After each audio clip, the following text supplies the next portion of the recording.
শাকিব খান নিজেও নিশ্চয় বলবে না যে আমার তো বুবলির সাথে বিয়ে হয়ে গিয়েছে এর মধ্যে। এবং এবার সবাইকে অবাক করে আদালতের কাছে নিজের মেয়ের জন্য সাকিবের বিরুদ্ধে বিচার চাইল বুবলি।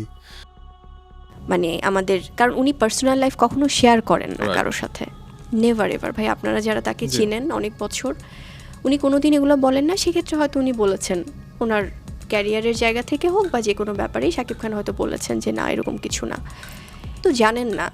সো এটারও তো কোনো ভিত্তি নেই, কিন্তু এটাকে তারা কোট করছেন একটা মহল, আবার অন্যগুলোকে। তাহলে ওনার কথা মানলে তো উনি শাকিব খানকে নিয়ে যা যা বলেছেন সবই মানতে হবে। বুবলি এ সময় সাংবাদিকদের বলেন, আসলে সাকিব যেভাবে সবকিছু এড়িয়ে যেতে চাইছে তাতে তো সমস্যার সমাধান হবে না।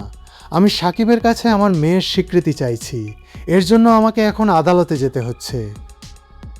যারা আমাদের কাবিননামা নিয়ে কথা বলে তারা তাদের কাবিননামাটা ঠিক রেখে তারা গলায় ঝুলিয়ে ঘুরুক। আমি কেন বলছি, এই বিষয়গুলো তো আমাদের তাদের কাছে প্রমাণ দিতে হবে না। এবং একজন মুসলিম কিন্তু একে তো আমাদের কাবিননামা আমাদের পার্সোনাল ব্যাপার, সেটা আমরা আমাদের মতো করে রেখেছি, আমাদের যেখানে দরকার আমরা সেখানে সেটা কাজে লাগাবো।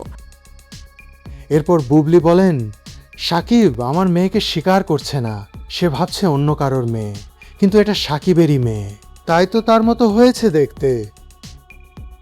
God, এগুলো হয় কি এদের, তাহলে সন্তানই বা কোথায়? বা মানে এদের কাছে আমার প্রশ্ন, বাইরে ভাই, মানে মানুষের মিনিমাম একটা লিমিট থাকা উচিত মিথ্যা গুজব ছড়ানোর। সো এগুলো সব কিছু ভাই এদের মন করা মিথ্যা কথা। যেটা বলছিলাম যে এই বিষয়গুলো নিয়ে হয় কি তারা তাদের মতো গল্প বানিয়ে আসলে শান্তি পায়। সো এগুলো কিছুই না। আবারও বুবলি জানান, অনেকে বলেন আমার সাথে সাকিবের বিয়ে হয় নাই, এটা তারা কিভাবে জানে?